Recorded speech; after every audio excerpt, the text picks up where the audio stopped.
আমার মা হয়ে যাও। এই হীরের আংটি কোথায় পেলে? আর তোমার বাবা মা কোথায়? আমার মা নেই।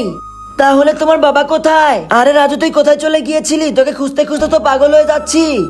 আরে রাসেল, তুমি? তার মানে আমি যাকে ভালোবাসি সে আগে থেকেই বিবাহিত।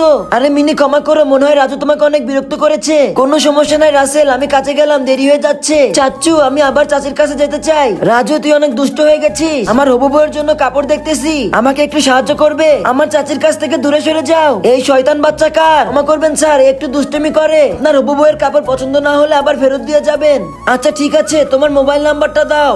তখনই আমি মোবাইল নাম্বার দিয়ে দেই। এরপর পরের দিন এসে আমার সাথে আজে বাজে ব্যবহার শুরু করে দেয়। চলো কাজ শেষে কোথাও খেতে যাই। ক্ষমা করবেন, আমি যেতে পারবো না। এই মেয়ে, তো সাহস কিভাবে হয় আমাকে না বলা? ডন আকাশ ভাই আমাদের অনেক বড় কাস্টমার, কিন্তু আমি এর সাথে খাবার খেতে যাব কেন? যা বলতেছে শোনো, না হলে চাকরি থেকে বের করে দেবো। কার এত বড় সাহস যে আমার গার্লফ্রেন্ডকে চাকরি থেকে বের করে দিবে?